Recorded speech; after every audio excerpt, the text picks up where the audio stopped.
Hablando con científicos. Un programa de cienciaes.com para divulgar los avances de la ciencia contados por sus protagonistas. Con Ángel Rodríguez Lozano. Hoy os invitamos a escuchar Atapuerca y los secretos de la evolución humana. Hablamos con Marina Mosquera.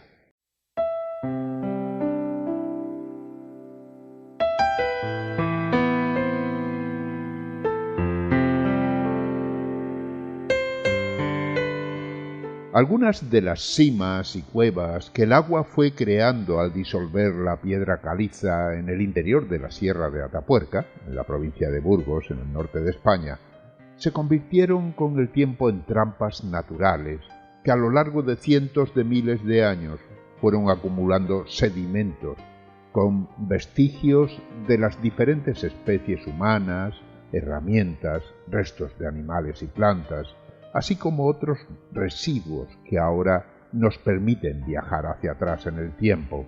Un viaje que posibilita conocer a los humanos que pasaron y habitaron el lugar durante 1.400.000 años al menos.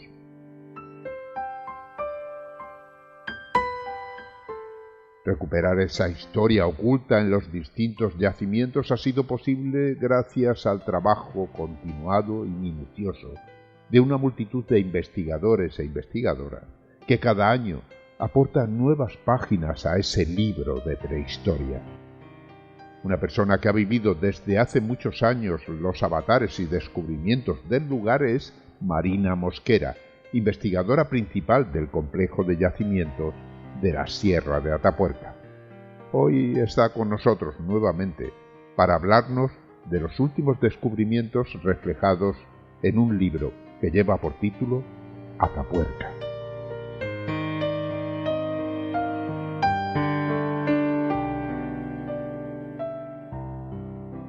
Hoy hablamos de nuevo con Marina Mosquera. Es arqueóloga, es directora del Instituto Català de Paleoecología Humana y Evolución Social. Es investigadora de la Universidad Rovira i Virgili y, sobre todo, es una investigadora que lleva muchos años ya, desde 1987, tengo entendido, pues investigando en uno de los lugares más emblemáticos del mundo, si no digo el más emblemático del mundo, que habla de la evolución humana, que es los yacimientos de Atapuerca. Y digo los porque son varios y cada cual más interesante. Bueno, acaba de publicar un libro que se titula Atapuerca, el gran tesoro arqueológico que ilumina los secretos de la evolución humana, y eso nos lleva a contactar de nuevo con ella para que nos cuente lo que hay de nuevo, porque hace ya 6 años que habló con nosotros y, por supuesto, Atapuerca va dando siempre resultados interesantes. Ante todo, un saludo, Marina. Muchísimas gracias por participar de nuevo en Hablando con Científicos. Un placer, ya lo sabes. Pues hablemos de Atapuerca. Suponemos que los oyentes ya han escuchado esas otras entrevistas, pero bueno, como han pasado muchos años, yo creo que conviene siempre empezar por el principio para aquellos que llegan de nuevas, ¿no? Háblame, Atapuerca, ¿qué es? Mira, es que hay una cosa que has dicho tú que es muy importante y es que Atapuerca es una sierra, es un karst, es un sistema de cuevas en caliza, por eso, que se llaman karst, ¿no? Y esto quiere decir que hay hay muchos yacimientos, no es un único yacimiento. De ahí que muchas veces el público pues, pueda tener algún problema en entender cuando decimos, han encontrado tal homínido en este yacimiento de Atapuerca y este otro en otro yacimiento de Atapuerca. No tienen claro. Estamos hablando del mismo yacimiento, es otro yacimiento, son niveles diferentes. Bueno, pues cada uno de los yacimientos, en realidad, en este caso son cuevas, ¿vale? Son diferentes yacimientos dentro de una misma localidad que es la Sierra de Atapuerca, diferentes yacimientos en la sierra, ¿no? Y dentro de esos diferentes yacimientos, como las cuevas se rellenan, todo se rellena, es decir, como en nuestra casa cuando tenemos una capa de polvo y una capa de polvo, pues se va rellenando las estanterías, se van cubriendo de polvo, bueno, pues más o menos lo mismo, pero con tierra y en una cavidad, con una cueva, ¿no? Puede ocurrir que lo que tú tengas en un nivel bajo no lo tengas en el alto o al revés, ¿no? O sea que muchas veces hablamos, cuando hablamos de Atapuerca, cuando hablamos realmente de cualquier yacimiento y de cualquier cueva, estamos hablando de en un yacimiento hay varios niveles y en alguno de ellos puede salir cosas especialmente llamativas. Las cosas especialmente llamativas normalmente son los fósiles humanos. Los restos humanos, los restos de homínidos fósiles antiguos es lo más llamativo para casi todo el mundo, ¿no? Para los arqueólogos, paleontropólogos, paleontólogos, no ha de ser necesariamente así. Por supuesto que es muy importante, por supuesto que ayuda siempre y son bienvenidos por cuanto que es, bueno, pues yo creo que es inevitable, ¿no? Es como parte de nosotros mismos, de nuestros ancestros, pues es muy llamativo encontrar restos humanos. Pero no solamente son importantes los restos humanos, sino realmente la tarea del arqueólogo, en este caso, es reconstruir el modo de vida, el modo de comportamiento de estos homininos antiguos. Que si además tienes a los homininos antiguos, pues fenomenal, ¿no? Pero en principio, digamos que todas las disciplinas que tienen que ver con evolución humana o con evolución, en ellas están implicados los arqueólogos, si es una época en la que ya hay humanos, claro, o homininos, los paleontólogos, los geólogos, los zooarqueólogos, los geólogos, etcétera, ¿no? ¿Por qué? Porque todos ellos tratan con el tiempo, tratan con las diferencias cronológicas y todos ellos tratamos, cada uno, digamos, trata de reconstruir su disciplina en el pasado. Pues los botánicos, la paleovegetación, el paleoclima, paleo porque es antiguo, los paleontólogos, cómo eran las especies antiguas, los arqueólogos, cómo se comportaban los homininos o los homínidos. Hay las dos palabras ahora la que está de moda, bueno, la que se ha instaurado ahora es la de hominino, ¿no? Ujú, Que es lo que antes llamábamos homínidos, ¿vale? Entonces, bueno, ¿qué pasa en Atapuerca? Pues que hay muchos yacimientos y cada uno de esos yacimientos suele tener, o algunos de ellos tienen una potencia sedimentaria enorme, es decir, han sido rellenados con muchos metros de tierra. Hay muchos millones de años dentro de esa tierra. Por ujú, tanto, puede ser que un año estés excavando un nivel que no da aparentemente demasiada información de un tipo determinado, ni para la paleontología, ni para la arqueología, y al siguiente nivel sí, ¿no? ujú. Por eso, Ajá. año a año varía, un poco las noticias que podamos tener varían. Claro, has dicho otra cosa que es interesante, y de cada año nos sorprende con un nuevo descubrimiento. Claro, parece que está preparado, pero no es así. La realidad es que, como hay tantos yacimientos que se están excavando a la vez en Atapuerca, uno u otro da alguna cosa especial cada año, ¿no? Claro. Solamente es una cuestión de probabilidades, Sí, sí, porque sí. estamos excavando muchos yacimientos a la vez, ¿no? Ujú, Te pongo un ejemplo, ahora mismo se están excavando unos 11 yacimientos, ¿vale? ujú. De hecho, la última vez que hablamos, hablabas de 7. Ya tenemos ahí Exactamente. una variación con lo que había entonces. Exactamente, o sea, a ver, no siempre se excavan los mismos, hay yacimientos que empiezas y más o menos se agotan, en realidad todavía no hemos visto ningún yacimiento que se agote. Suele ocurrir, por ejemplo, con los yacimientos que excavamos alrededor de la sierra, o en la sierra, pero que no están en cueva. Son los Ujú, yacimientos al aire libre, ¿no? ¿Por qué? Pues porque nosotros también sabemos que a lo largo de toda la evolución humana, los homininos han ocupado, los grupos de homininos han ocupado las cuevas, pero muchas veces no han vivido en ellas. La mayor parte del tiempo vivían fuera, ¿no? El problema de los campamentos o de las ocupaciones al aire libre es la preservación. Es muy difícil que se preserven estos restos antiguos. ¿Por qué? Pues porque son tierras de labranza o bosques, etcétera. Una cueva es un ambiente más esterilizado, digamos, ¿no? Preserva mejor las actividades que se han hecho, los restos, etcétera, ¿no? Pero aún así es que vamos a yacimientos al aire libre. Entonces, en estos casos sí que digamos, son más rotativos, ¿no? Pues ha habido Hotel California, Fuente Mudarra, ha habido una serie de yacimientos, se han excavado bien, pero ya está. Una vez que terminas esa ocupación ya no hay más, porque a lo mejor la siguiente ocupación humana está 200 metros más allá. Y realmente claro, tampoco lo sabemos, claro. ¿no? La Ujú, cueva es más fácil porque es un lugar acotado espacialmente. Tú acabas de arriba a abajo, o sea, ujú. no, Sí, no te bueno, la puedes salir verdad es de que, ahí, ¿no? la verdad es que lo impresionante de Atapuerca es que si cada uno de esos yacimientos existiera en un país diferente y en un lugar diferente, sería noticia y lo nombraríamos por países. La diferencia es que aquí están todos en una misma sierra y por eso cada uno Sí, da una noticia, da noticias o da información diferente. exactamente, exactamente lo has dicho tú, o sea, es exactamente como dices, ¿no? Sí que es verdad que aquí, digamos, hay dos componentes importantes. Por una parte, el hecho de que se trate de un karst, es decir, un sistema de cuevas en caliza, supone que hay muchas. Ujú, Siempre ponemos el ejemplo del queso gruyère. Un karst es como un queso gruyère, ¿vale? Claro, en otros países y en otras zonas, si no tienes karst, no tienes un sistema de cuevas. Pues tener una cueva, pero no en karst, una cueva pues de granito, de cualquier tipo de material, y hay una, dos, ya está. Entonces, claro, bueno, pues está muy condicionado eso, ¿no? ujú, También por el ambiente geológico, ¿no? En este caso, tenemos un karst entero y es lo que ha facilitado que se preserven los restos de estas ocupaciones. Pero aquí hay que superponer al propio proyecto de Atapuerca, es decir, también es verdad que hay muchas zonas de cualquier país que tienen karst, pero no se abordan los estudios y las excavaciones como lo hacemos nosotros, ¿eh? ujú. Claro, tú puedes excavar en un karst una cueva y ya está. Claro. Y muy bien, y descubrirás lo que descubrirás, y después te vas a otro sitio y tal y cual. Claro, aquí lo que hay es un proyecto gigantesco que está enfocado a excavar racionalmente y sosteniblemente, ahora veremos lo que quiere decir, Ujú, todo el karst o los niveles o las cuevas potencialmente más provechosas de ese karst. ¿Por qué? Porque también lo hicieron los homínidos y los homínidos de aquel momento, ¿no? claro. Las cuevas que ellos se iban encontrando. Claro, o sea, ellos iban ocupando un territorio entero, no decían aquí sí, aquí no.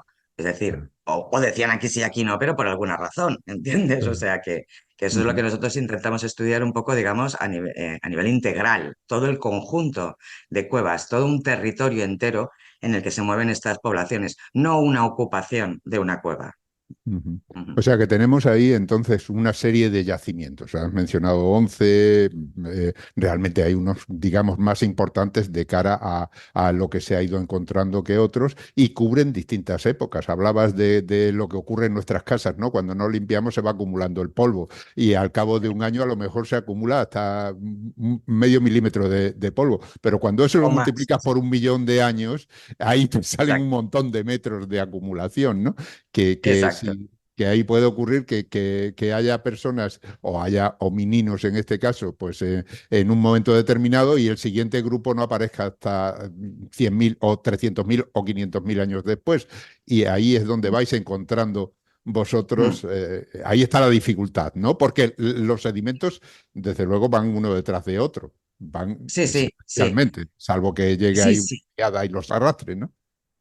Claro, claro. O sea, a ver, esto hay que verlo. Hemos dicho lo del polvo de casa porque normalmente tenemos las casas cerradas, ¿no? Y depende de Ujú. dónde vivamos. Pero tú imagínate que vives en el campo y dejar todas las puertas y ventanas de tu casa abiertas, ¿vale? Ya no estamos hablando de polvo, estamos Claro. hablando de arena, entra tierra y esto se va Ujú. acumulando, ¿no? Y esa es un poco así como se forman, o sea, las cuevas se forman de otra manera, pero ¿cómo se rellenan las cuevas? Claro, el que dentro de un año pase por esa casa que está abandonada y que está todo abierto y se mete dentro para resguardarse de la lluvia y hacer una merienda, ¿vale? Pues dejará ahí sus restos y se sigue Claro. acumulando tierra, tierra, tierra. Al cabo de 5 años entra una familia entera de refugiados de no sé qué, pues lo mismo, ¿no? Y así sucesivamente. Entonces, claro, este es el fenómeno, digamos, por el que se rellenan las cuevas y por el que quedan preservados los restos, tanto de lo que ha comido esa familia o de lo que ha desechado esa familia, como a veces los restos de la propia familia, ¿no? O Claro. de la propia persona. Y efectivamente lo que aquí tenemos es no solamente una casa que se está rellenando de tierra con los restos de estas ocupaciones, ¿no?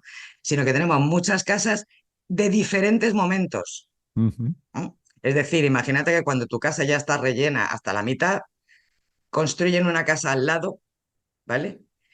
Es decir, a un nivel superior, construyen una casa al lado que la vuelven a dejar abierta, ¿vale? Ya. Los 2,40 m que tiene tu casa de alto ya no tiene 2,40 m porque está rellena hasta la mitad. Solamente le quedan 1,40 m, ponle, Ujú. ¿vale? A lo mejor esto ya no es tan practicable. Los siguientes se meten en la otra casa que, que acaba de abrirse, ¿vale? Y que tiene 2,40 m de altura. Ujú. ¿Me explico?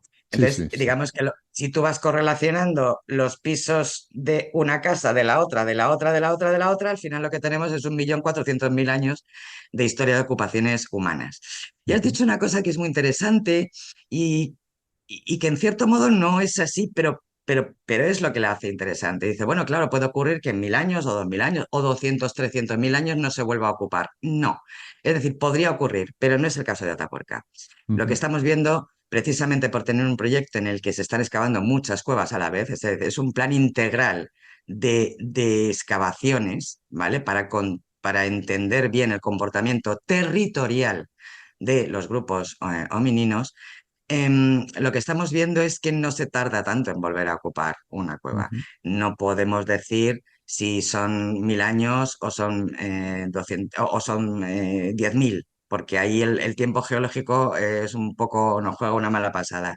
Pero ya te Claro, digo yo que 200.000 y 300.000 años no, no. claro. Es decir, los parones son mucho menores. De ahí que uno de los, digamos, titulares más importantes de Atapuerca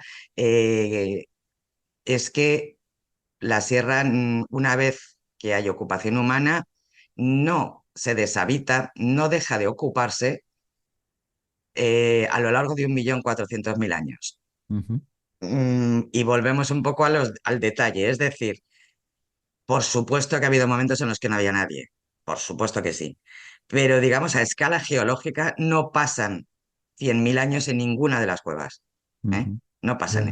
Ajá. Solo hay un caso que es Dolina, que precisamente yo publiqué un artículo en el que hablaba de que parece que hay un cierto despoblamiento en Europa.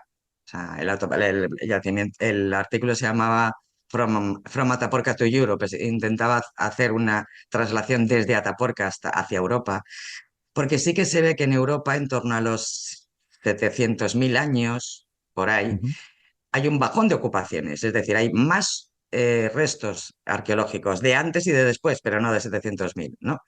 Y ujú. en Atapuerca parece que está pasando, en Grandolina parece que está pasando lo mismo, ¿eh? En torno a los 750.000, 650.000, 750.000, hay mucha menos ocupación, en Grandolina.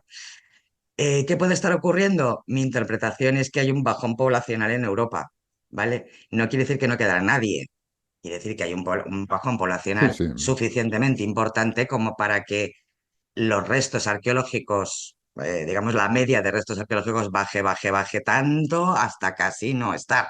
Hay Claro. una pieza, dos, Incluso ya pueden está. reducirse tanto las poblaciones que lugares que estaban antes ocupados quedan desocupados durante un periodo de tiempo, aunque otros puedan seguir ocupados, ¿no?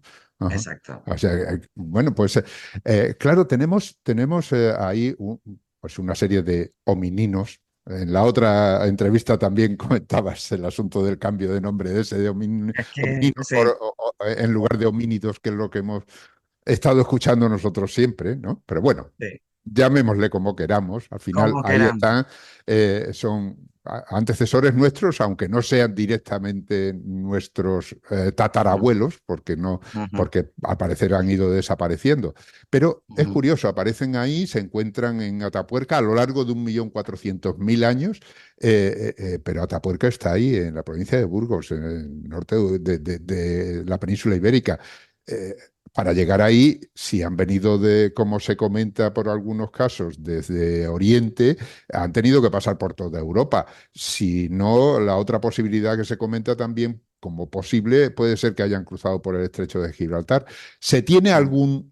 alguna referencia? ¿Hay otros yacimientos que puedan rellenar, digamos, ese o puedan informar de ese camino Sí, en toda sí, Europa? sí, a ver, por toda Europa tenemos yacimientos muy antiguos, ¿eh? O sea, y cada vez salen más, y de hecho desde el 2018 también han salido muchos Ujú, yacimientos. Tenemos en Francia, tenemos ya el yacimiento de Le Signan-les-Cèpes, tenemos en Alemania tenemos Karlik, es decir, hay bastantes yacimientos por toda Europa antiguos, bastante ujú. antiguos.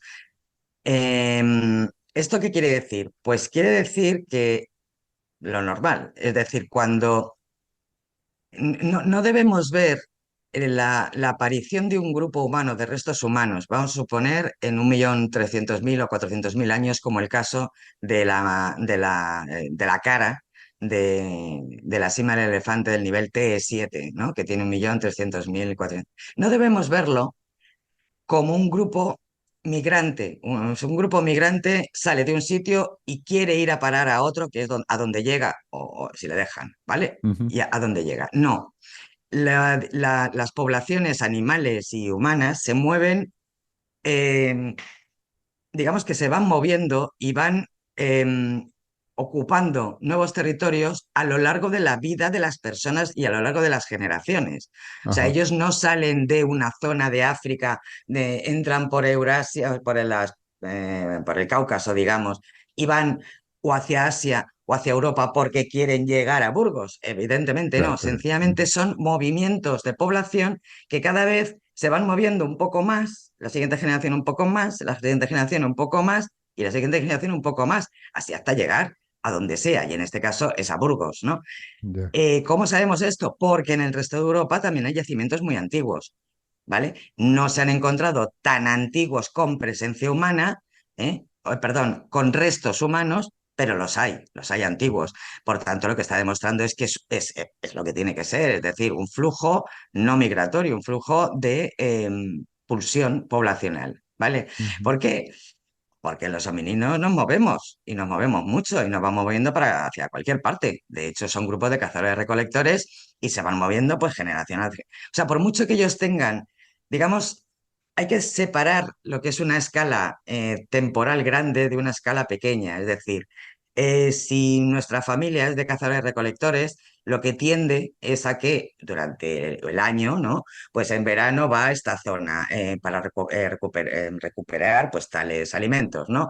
En el otoño se mueve hasta otra zona porque es donde está el agua y no sé qué. Y en el invierno se van moviendo, nos vamos moviendo en un territorio estacionalmente. Pero eso no quiere decir que a lo mejor cuando en la familia ya nazca demasiada gente tenemos que fisionarnos, el grupo tiene que separarse, ¿vale? Porque no da, esa estrategia no da para mantener a mucha gente a la vez. ¿Vale? Ujú. Por tanto, esta fisión de grupo lo que hace es que el grupo que se está fisionando se mueve un poquito más allá, y un poquito más allá, y un poquito más allá, y un poquito más, al final son 1.500 kilómetros, Claro. ¿entiendes? Y Eh, llegas hasta Burgos, por poner un ejemplo. Por claro, tanto, en porque el resto de Europa tiene que haber estos yacimientos. Es un problema de preservación o de localización. claro, y además el periodo de tiempo es tan amplio que aunque uno se Claro. mueva un centímetro a lo largo de millones de años, da para kilómetros, ¿no? Da para muchos Exactamente, kilómetros. exacto. Hay que separar la visión, digamos, la cronología humana de la cronología geológica, ¿no? Ujú. De lo que es la fecha geológica es diferente, ¿no? Entonces es lo Claro. que tú dices, o sea, a poco que tú te vayas moviendo o tu familia o tu grupo 2 kilómetros, 5, 7, 10 kilómetros cada generación, que es una porquería, nos movemos tú y yo mucho más, ¿sabes? Y sin coger el coche, a poco que sean 50 kilómetros, pues claro, a lo mejor, no sé, ¿cuánto? 10, 15 generaciones, que no es nada a escala geológica, ya te has ocupado, ya has llegado hasta media Europa, ¿no? Claro. Entonces, eso, si es digamos, el movimiento de cazadores-recolectores normales, de densidad demográfica normal, digamos, el movimiento normal. Si fuera por el estrecho de Gibraltar ya es otra cosa. Claro, Ujú. ¿por qué? Porque estás saltando directamente un charco, ¿no? A mí se me hace más difícil y sencillamente porque, bueno, no hace falta lo que siempre hablamos de lo mismo, ¿no? O sea, uno pone el telediario todos los días y lo que pasa, a ver, claro que llegan muchas pateras, ¿no? Pero otras muchas no llegan. El estrecho de Gibraltar es una zona francamente muy peligrosa de cruzar, muy peligrosa. Por otras zonas, pues es posible, Ya. pero tampoco no tenemos ninguna evidencia de eso. Sin embargo, sí Ujú. tenemos evidencias de los movimientos normales, demográficos, por el A Próximo través de... Oriente, por ejemplo, ¿no? Ujú. De acuerdo, Marina. Nos tomamos un pequeño descanso y volvemos enseguida.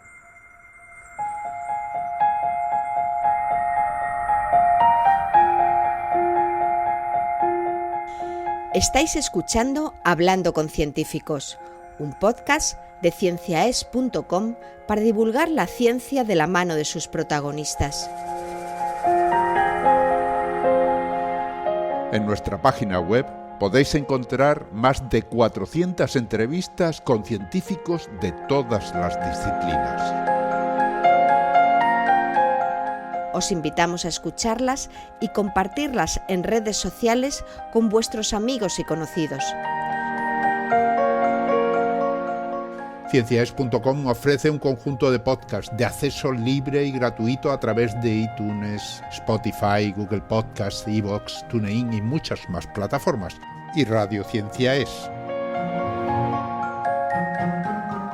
Todo en cienciaes.com.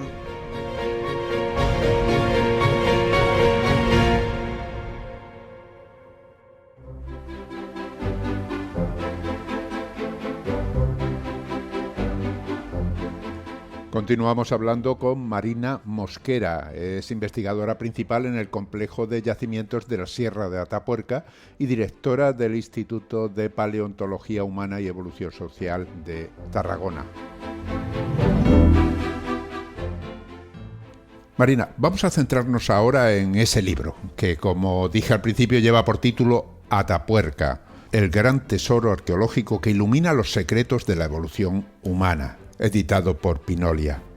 Como habíamos dicho hace un momento, ahora ya son 11 los yacimientos que se están excavando en ese conjunto inmenso de yacimientos de la Sierra de Atapuerca. En el libro se habla de los, digamos, más importantes o por lo menos más famosos, como es la Sima del Elefante o la Grandolina o Galería de Estatuas, en fin, hay una serie de ellos, ¿no? Centrémonos, por ejemplo, lógicamente nos vamos a lo más antiguo que se ha encontrado, ¿no? Empecemos por la Sima del Elefante. Cuéntanos un poco cómo es el yacimiento y sobre todo qué es lo que habéis ido averiguando, porque claro, ahí hay muchas capas que mirar y cada una de una época, ¿no? ¿Qué habéis Exacto. visto ahí por centrarnos en un yacimiento en concreto y así nos hacemos una idea de lo que puede haber en otros también, ¿no? Pues con este yacimiento no te haces una idea de lo que puede haber en otros, porque a ver, todos los yacimientos son diferentes de alguna manera, pero este es muy especial porque en realidad la Sima del Elefante en sus épocas más antiguas, digamos de la mitad de la estratigrafía hacia abajo, no fue un lugar de ocupación, porque es una auténtica y genuina sima, es un agujero en el suelo, ¿vale? Ajá. Un agujero que por el que caes no sales. Es decir, todos los animales que caían por ahí no pudieron salir, no salían, ¿vale? Y de hecho, muchos de los restos que encontramos no es necesariamente de animales que hayan caído, sino que a lo mejor restos de animales que quedaron por los alrededores de este orificio y fueron cayendo de modo natural, por las lluvias, etcétera, ¿no? La Cima del Elefante es un gigantesco yacimiento, es una cueva enorme de 25 o 30 metros de potencia sedimentaria. Cuando decimos potencia sedimentaria son metros uno detrás de otro de altura o de profundidad, ¿vale? Que, digamos, empezó a abrirse hace 1.400.000 años en forma de sima de este agujero que te digo, se va rellenando a lo largo del tiempo y hay un momento alrededor del 600, 700, 500.000 que se vacía una parte importante y vuelve a sedimentarse lo que llamamos el Pleistoceno medio final, en 300.000, 400.000, 200.000. Por tanto, si tú ves toda la pared, lo que llamamos la estratigrafía, toda la pared de los sedimentos, tienes la parte alta que corresponde al Pleistoceno medio final y la parte baja que corresponde al Pleistoceno inferior, de 1.400.000 años. En medio, lo que debería haber en medio ha sido erosionado, ¿vale? Ajá. ¿Eso cómo pudo ocurrir? ¿Que se rellenó en algún momento de agua? ¿Hubo alguna Exacto, cosa que son cuevas. arrastró todo? Sí, Ujú. en las cuevas hay que tener en cuenta que puede ocurrir fenómenos, también lo vemos muchas veces en las noticias, desgraciadamente gente que se queda atrapada y tal, porque llueve en un sitio, se llena de agua las cuevas, hacen de tubería directo y de sifón directo y ya está, y tira de Claro. todo, ¿entiendes? Entonces Ujú. puede ocurrir, también son las cuevas, digamos, son estables, pero dentro de 1.000.000 y pico de años, pues claro, tienen, pues se caen bloques o se caen paredes que taponan un orificio, que hacen que salga el agua por el otro. Bueno, digamos, en realidad es agua lo que está pasando por allí o lo que puede estar erosionando todo esto, ¿no? Ujú. Casi en forma de un río. En este caso lo que sabemos es que lo que corresponde al Pleistoceno medio inicial, en torno a los 700.000, 600.000, ha desaparecido, ¿vale? Ujú. Y entonces tenemos el Pleistoceno inferior de 1.400.000 hasta Pues no sabemos, 1 millón, una cosa así, y después ya directa, o 800.000, y después ya directamente los 400.000, ¿vale? Y en los momentos de 400, 300, 200.000, eso sí que ya tiene una morfología más o menos de cavidad donde puedes entrar a ocuparla. ¿Eh? Ajá, Es decir, ya es más o menos planita y puedes entrar y eso, un grupo humano puede asentarse allí para hacer pues sus tareas y sus actividades. ya. Pero en el Pleistoceno inferior, en la época antigua, no, era una sima, un agujero y una Ujú. pendiente así, ¿vale? Lo digo todo esto y lo explico para un poco para que se vea cómo es la cavidad, pero porque ahora viene una cosa importante y es que son famosas, y es que en estos niveles inferiores de la sima del elefante, concretamente en dos, en el 9 y en el 7, ¿eh? El 9 está por encima del 7, han aparecido restos humanos. En el 9 un fragmento de mandíbula y bueno, un fragmento, un buen trozo de mandíbula, y en el 7 un fragmento de la cara, ¿vale? La datación del 9 y del 7 no es absolutamente precisa, pero parece ser que el 9, el nivel 9, el de la mandíbula, pues tiene alrededor de 1.200.000 años, y el maxilar, la cara que apareció el año pasado, pues tiene 1.300.000, 400.000 años, ¿vale? De antigüedad. Estos son los fósiles humanos más antiguos de Europa. Bueno, imagino que además de los restos humanos habrán aparecido otras muchas cosas, ¿no? Sí, pero te pongo un ejemplo. Lo que había tanto alrededor de la mandíbula del 9 como en el del 7 son pues algún fragmento de alguna costilla de algún herbívoro, un rinoceronte o un ciervo, con marcas de corte. ¿Eso qué quiere decir? Ujú, Las marcas de corte son las marcas que se producen cuando utilizas una lasca de sílex, cuarcita, etcétera, y quieres descarnar un hueso para aprovechar el hueso. Bueno, pues es como cuando cortas un jamón y das contra el hueso. Pues ujú, básicamente es eso. Eso sí o sí implica la presencia de humanos, que son los que fabrican herramientas, ¿vale? Entonces, al margen de que no tuviéramos la cara y no tuviéramos la mandíbula, tendríamos marcas de corte que señalan que allí ha habido homínidos que estaban aprovechando las carcasas de cérvidos. No sabemos si cazados, porque es una, dos, tres piezas solamente, ¿vale? Y ujú. también han aparecido algunos restos de esa industria lítica fabricada por los humanos, ¿vale? Esto ya es importante porque estamos hablando de 1 millón y 1.400.000 y 1.200.000 años respectivamente, ¿vale? Pero si además le sumas que tenemos esos fragmentos de los restos humanos, la mandíbula en el T9 y la fragmento de cara en el T7, está todo el potencial para conocer cuál es la especie que está poblando Atapuerca en ese momento, ¿vale? ¿A nivel comportamental sabemos algo más? No. ¿Por qué? Porque no son lugares de ocupación. Es Ajá, una cima, es un claro. agujero. Si hubiera sido un lugar de ocupación, sí, podríamos estudiar cómo fabricaron las herramientas, cómo distribuían el espacio, qué actividades realizaron en cada momento, pero como es un agujero, no.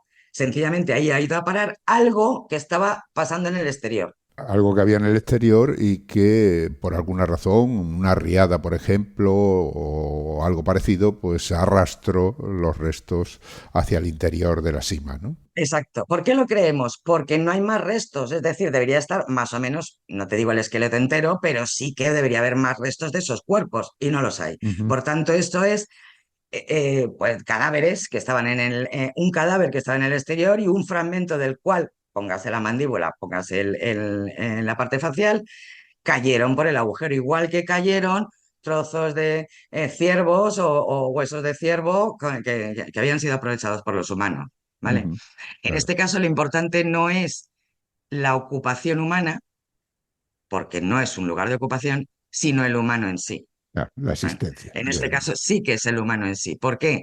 Porque es muy antiguo. En los dos casos estamos hablando de 1.200.000 y de 1.400.000 años. ¿Es suficiente estos dos restos como para saber a qué especie pertenecen? En el caso de la mandíbula no, pero en el caso de la cara ya se tiene mucha información y dentro de poco va a salir publicado en Nature el artículo correspondiente. Vaya, o sea que dentro de poco vamos a tener que volver a hablar para que nos cuentes esos nuevos descubrimientos, ¿no? En poco tiempo. Muy bien, entonces hablamos de ocupaciones de 1.200.000 años, de 1.400.000 años en el caso, o aproximadamente, ¿no? Claro, esas dataciones evidentemente tienen un margen ahí de error. Siempre se tiene en cuenta entre y entre. Que ese entre y entre, pues supondría a lo mejor 20 veces lo que ha durado nuestra civilización, pero bueno, en Claro, cuanto a claro, es que tiempo. eso es nada, claro. Sí, sí, sí, Da, sí. da una idea de lo poco que se encuentra, de lo poco que queda de nosotros a lo largo del tiempo, ¿no? Eh, Sí, bien, pero la cima de elefantes, tú has dicho que ahí hay del orden de 30 metros de sedimentos, que hay muchísimos niveles que, aunque no tengan restos humanos, aunque no tengan restos de herramientas, sí tienen restos a lo mejor de fauna, o sea, que os da información de otras cosas, que no son ya los homininos en sí, sino lo que había exacto, alrededor, ¿no? exacto. De hecho, estamos hablando efectivamente de una antigüedad tal que tenemos ejemplos de cosas que no vuelven a aparecer en el resto de los yacimientos, ¿no?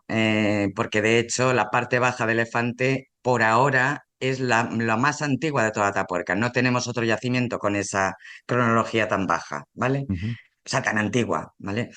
Entonces, por ejemplo, pues aparecen hipopótamos, aparecen tortugas, aparecen una serie de animales y de pólenes de plantas que no corresponden a lo que conocemos normalmente, o sea, es Pleistoceno medio, digo, perdón, Pleistoceno inferior, naturalmente, pero son zonas de charcas grandes, en momentos con animales que no van a, o sea, son los ancestros de los que aparecen, por ejemplo, en Grandolina, ¿no? O sea, en 400.000, 300.000 años da para que estén cambiando esas especies y lo que aparece, por ejemplo, en la zona baja de Dolina, que es 1.100.000 años, ya son los sucesores, ¿no? De ujú, esos. Entonces, sí, son ambientes muy húmedos, son ambientes... en realidad tenemos que poner como si fuera una mezcla de África y Asia, es ujú, lo que se llama la fauna paleoártica. La fauna paleártica es lo que existía en Europa y en Eurasia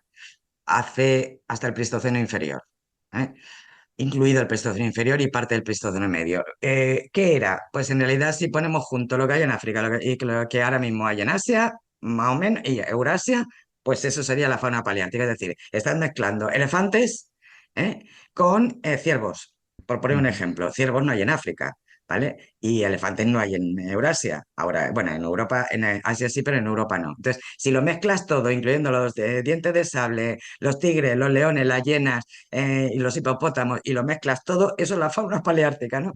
Bueno, Ya. pues de esa, pero además de un ambiente de zona muy húmeda, con muchos humedales, con zonas de mucha charca, mucha agua, ¿no? Con lo cual también es un ambiente muy bueno para Claro. tanto los homininos como para cualquier otro animal, ¿no?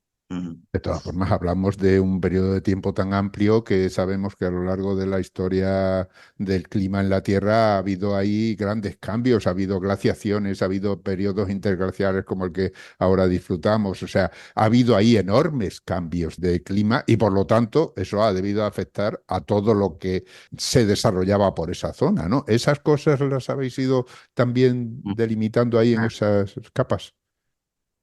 Sí, de hecho, hombre, no solo con esas capas, sino con toda, digamos, colocando todas las capas de todos los yacimientos en continuo, porque claro, al fin y al cabo están a 50 metros uno de otro, o sea, Ujú. realmente la misma región, es la misma localidad, ¿no? Lo que no puedes mezclar es el clima de Alemania con el nuestro ahora mismo, Claro. pero a 50 metros sí, ¿no?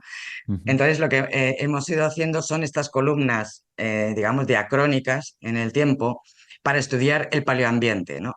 Y una de las cosas que además supone un gran debate es esas pulsiones climáticas importantes que ha habido en la historia, especialmente de Europa. Europa, porque estamos en Europa, ahora hablando de Europa, ¿no? Son pulsiones frías y cálidas. Eh, en realidad, lo vemos en los yacimientos, las estamos detectando en los yacimientos, pero no exageradamente, ¿vale? Ujú. ¿Por qué? Pues de entrada porque por mucho que parezca mentira, pero Burgos, aquí decir, para el que vive allí y para los que nos acercamos de visita, Burgos es Mediterráneo, ¿sabes? O sea, eso dicen, ¿no? Aunque después, bueno, pues uno está, afortunadamente, porque yo ahora mismo estoy recocida aquí en Tarragona, pero Burgos pues tiene en verano, en pleno julio, pues 14 grados por la noche, ¿vale? Y te sube a 36 durante el día. Entonces, si eso le llamas Mediterráneo, pues vale, ¿no? ¿Qué le vamos a hacer, no? Pero claro, quiere decir que al fin y al cabo corresponde a la zona climática mediterránea, ¿vale? Por tanto, no tenemos las pulsiones frías, las pulsaciones frías que ha habido de las grandes glaciaciones, no están reflejadas en el Mediterráneo de esa manera, no se reflejan. Y a nivel de población, nosotros es que no vemos esos cambios, no Ajá. los vemos. Es decir, hay presencia humana, haga el clima que haga. Sí que es verdad que, insisto, nosotros no vemos en Atapuerca pulsaciones frías fuertes, como las puedes ver joder, de media Europa para arriba. Eso es que era pleno glaciar, claro, es un glaciar, glaciar entero, ¿no? No las vemos. Son climas más fríos, son climas más cálidos, más húmedos, más séricos, pero la presencia humana sigue estando ahí. Y lo que realmente va cambiando son los micromamíferos, son los pequeñas ratitas, que son los que son muy sensibles al clima, ¿no? Estos Ajá. sí que van cambiando, pero el resto de los animales, sobre todo los grandes mamíferos y los humanos, pues, francamente no. Al menos, insisto, en esta zona supuestamente mediterránea, ¿no? Y realmente parte de la zona climática mediterránea, ¿no? O sea, no las vemos. De hecho, hay cierto debate todavía y hay varias publicaciones que se están haciendo. Nosotros hicimos una hace ya mucho tiempo, ya en el 2013 creo que fue, o 2011, en el que hicimos precisamente una revisión de todos estos cambios climáticos que habría habido y vimos que no afectaba especialmente a los humanos, es decir, por mucho que hubiera una pulsación fría o que se hubiera detectado una pulsación fría en el mismo momento en Europa, pues aquí estaban los humanos tan ricamente y seguían aquí, ¿me entiendes? Ajá. Entonces, sí que se detectaba algo de pulsación fría en Atapuerca, pero no como para que los humanos desaparecieran de ahí. ¿M? Ujú. Por tanto, yo no sé si es que los modelos que se están haciendo que correlacionan pulsaciones frías con desaparición de homínidos solo valen para de media Europa para arriba, digamos para el Ajá. norte, que pues imagino que es eso, porque nosotros no vemos ninguna correlación entre pulsaciones climáticas y desaparición o presencia de humanos. Porque, por ejemplo, de la que yo te he hablado, de 700.000, en torno a 700.000, que parece que no hay ocupación en Dolina y que me da la sensación de que pasa en toda Europa, no está coincidiendo con ningún periodo climático especial. Ujú. ¿Entiendes? Entonces es posible que sea algo pues o más cultural o más no sé qué. Es que no lo sé, es que no lo sé, Claro. pero no parece que tenga correlación con el clima. Muy interesante. Bueno, estas cosas vamos saltando de una cosa a otra, pero todo esto está en el libro que comentaba. Lógicamente, como pasa siempre, no podemos dedicarle un programa a todos los yacimientos porque es imposible, no daría tiempo, ¿no? Pero bueno, ya lo último que me queda sobre este yacimiento de la Cima del Elefante. Los niveles superiores, es decir, más recientes, ¿esos qué dicen de todo el ambiente de la Sierra de Atapuerca? Pues por ahora no dicen nada los pobres porque en realidad no han sido excavados. Es ¿Ah, decir, sí? hay que tener en cuenta que estos yacimientos están situados en una trinchera que se construyó a finales del siglo XIX para unir un ferrocarril minero. Entonces realmente lo que tiene es una trinchera y al abrir la trinchera lo que se hizo fue exponer cuevas de ese gruyère ya colmatadas. Tú partes un queso gruyère y es cuando ves los agujeros, en este caso Claro. Ujú. rellenados por sedimento, no con el agujero, ¿no?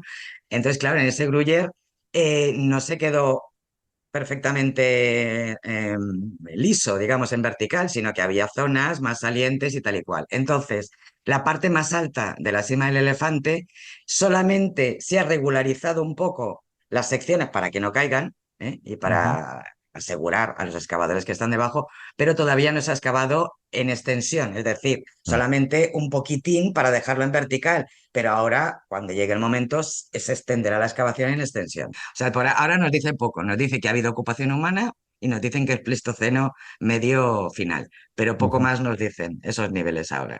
Claro, pero hay otros yacimientos que sí hablan de todo eso, ¿no?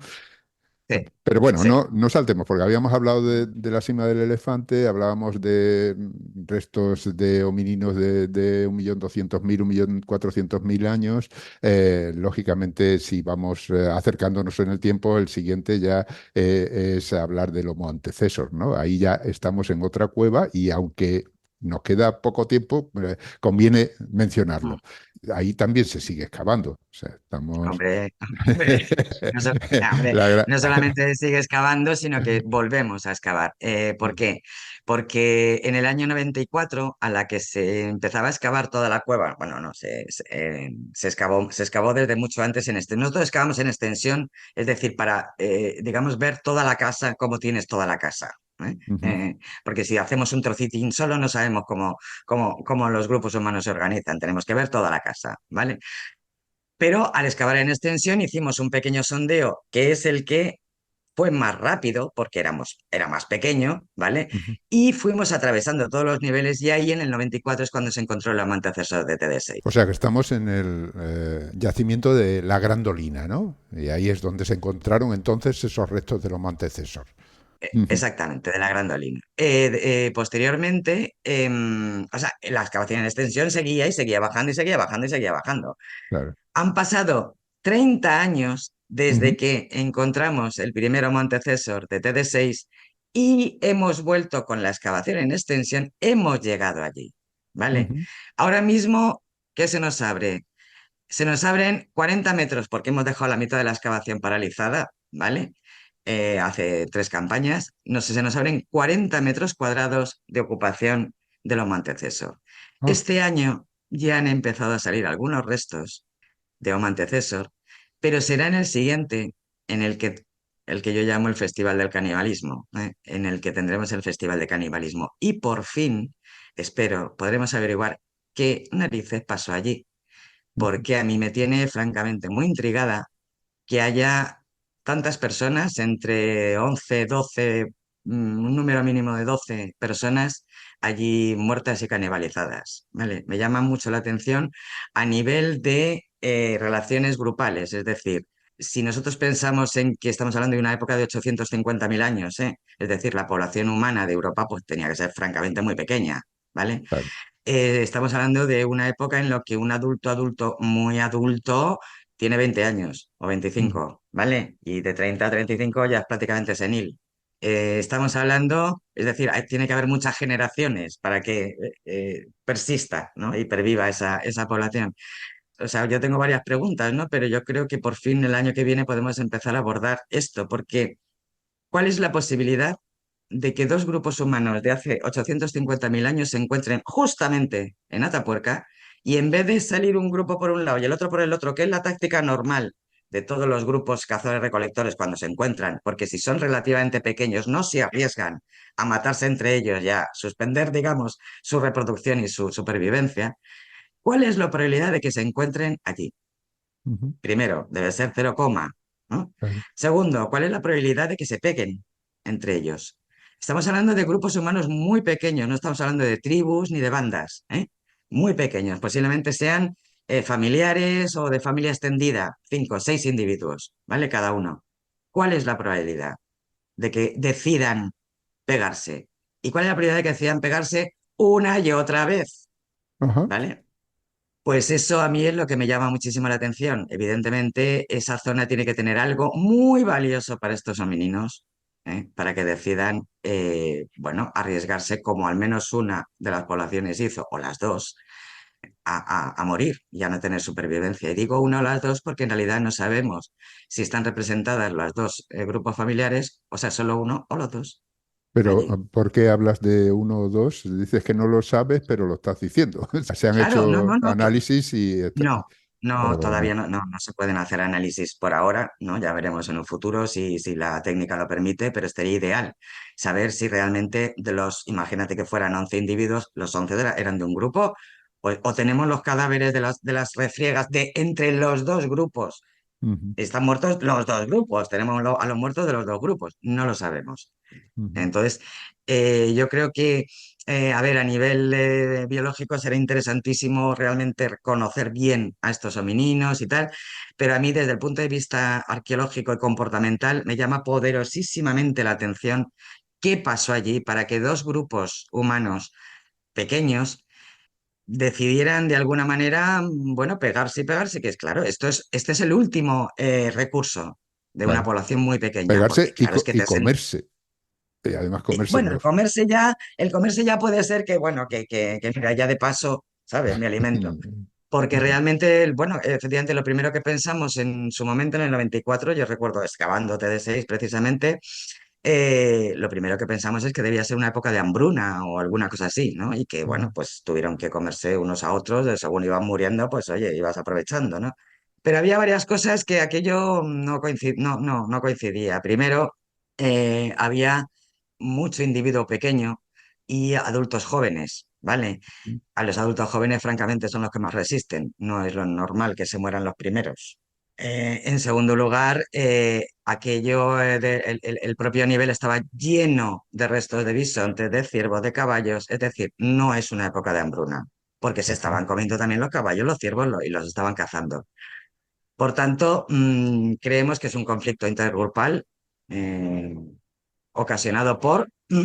ahí está la cosa. Puede ser la Ujú. propia cueva, puede ser algo del agua, no lo sabemos. ¿Eh? Y yo Ya. espero que en las próximas campañas empecemos a descifrar este enigma de la evolución humana. Muy interesante. Bueno, está claro que solo podemos dar retazos y ahí quedan las preguntas que requieren respuestas y que vosotros vais como unos investigadores tratando Con como tesón. 30 contes. años después, mira, esta campaña, te digo, Ángel, esta campaña, el día 8 de julio casi me echó a llorar, porque hacía 30 años que había sacado los primeros homininos y volvía otra vez, 30 años después, en una excavación ya en extensión, no en un sondeo de 9 metros, no, no, en 45 metros cuadrados. Casi me echó a llorar. 30 años, tío. O sea, Madre mía.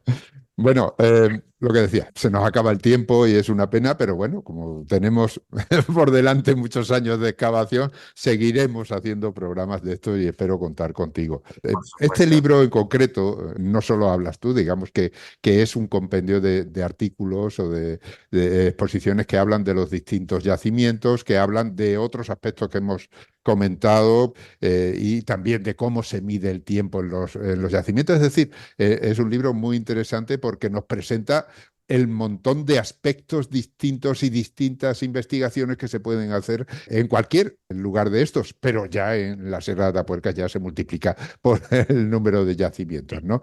Eh, Efectivamente. bueno, como digo, hay muchos autores y me Sí, gustaría que hablaras un poco del libro, ¿no? De sí, cómo sí. habéis organizado este libro y de estas personas que han participado. Claro. Bueno, efectivamente, el proyecto de Atapuerca es un proyecto de muy largo recorrido, como tú bien has dicho, y es importante que el público tenga en cuenta que en este libro están escribiendo, claro, los nombres que vemos, ¿no? Varios, muchos nombres y tal.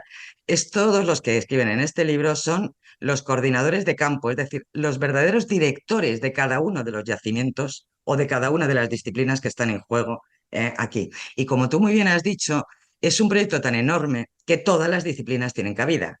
Todas, Ujú, desde la evolución humana, la arqueología, la geocronología, la geología, todas tienen cabida. Este libro está hecho de un compendio, digamos, de artículos que ponen al día cada uno de los yacimientos o cada uno de los grandes temas de investigación que se están trabajando por parte de los expertos y directores de campo, directores de excavación de esos yacimientos concretamente. No son, digamos, ujú, cualquier persona a la que se lo ha pedido, ¿entiendes? Con lo cual, estamos hablando de investigadores de muy alto nivel, digamos, poniendo en sintonía las últimas novedades de sus propias investigaciones en sus yacimientos, más lo que ellos puedan tener, la investigación que ellos puedan estar haciendo de otras cuestiones. Yo creo que es un compendio muy actualizado de lo que es Atapuerca ahora y de cómo se entiende y cómo se puede entender una labor de investigación en evolución humana que realmente es difícil de hacer entender por tantas disciplinas que la rodean y que se sumergen en ella, ¿no? Pero pienso que se han escogido los autores, se han escogido los temas que por una parte ponen al día lo que sabemos de Atapuerca, informan también al lector de cuestiones generales de evolución humana y por otra parte también le dan el punto de las diferentes técnicas que se están utilizando actualmente para avanzar muchísimo, mucho más y más rápidamente en algunas cuestiones, el ADN, etcétera, que hace 10 años mismamente, ¿no? Bueno, recordemos, el libro se titula Atapuerca, no podía ser otro título mejor. Está coordinado por Marina Mosquera, que estamos hablando con ella, y está editado por Pinolia. De todas formas, pondremos la referencia en la página web para aquellos que quieran consultarlo.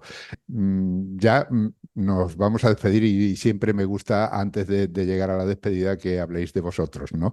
En este caso, pues alguno de los estudiantes que escuchan el programa puede estar deseando participar en ese proyecto, porque entiendo que no os faltan voluntarios, ¿no? No, no, no, Pero no. bueno, pero es una oportunidad y quizás alguno Sí. pueda eso. Y para eso le viene muy bien el ejemplo de cómo habéis llegado vosotros a dedicaros a esta materia del conocimiento, ¿no? ¿Cómo ha sido tu vida en ese sentido, así resumida? ¿Cómo llegaste Ah, a esto? bueno, hay que tener en cuenta que yo llegué cuando el proyecto de Atapuerca éramos 20 personas como mucho, ¿entiendes? Ahora somos 200 Ujú, aproximadamente. Entonces, claro, no, no es lo mismo, o sea, mi experiencia no tiene nada que ver, ¿no? Pero lo que sí tiene que ver es que incluso cuando uno entra en un proyecto pequeño, de la mano de pues, cualquier profesora o profesor de investigación que tenga un proyecto de excavación o de lo que sea, eh, no te creas que por ser pequeño ahora va a ser pequeño siempre. ¿No? ujú, En realidad, es la visión que le des a largo plazo, una visión integral, holística, diferente de lo que es la investigación pura de un objeto concreto. Esa otra visión integrada, integral y holística es lo que hace lo que va a hacer que tu proyecto pueda ser muy grande, ¿no? Realmente muy grande. Tesón y también suerte, eso por supuesto. ujú. Muy bien. Desgraciadamente nos tenemos que despedir. Y digo desgraciadamente, pues yo estaría aquí hablando contigo toda la mañana y supongo que todos los que te escuchan estarían escuchándote con la boca abierta como me pasa a mí. Vale.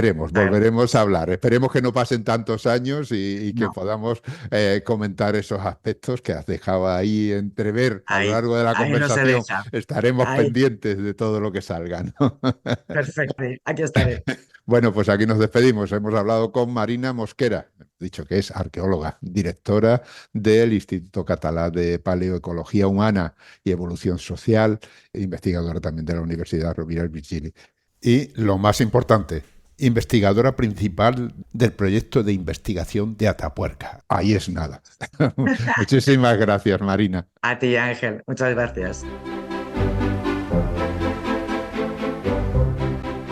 Y como siempre, antes de despedirnos, tengo que recordaros que Hablando con Científicos y el resto de los podcasts de cienciaes.com son posibles gracias a vuestras donaciones. Es nuestra única fuente de ingresos.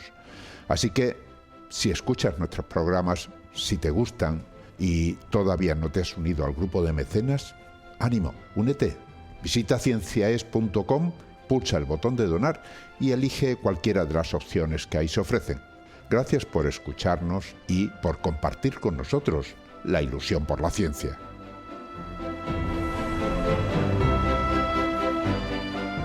Han escuchado ustedes Hablando con Científicos, con Ángel Rodríguez Lozano.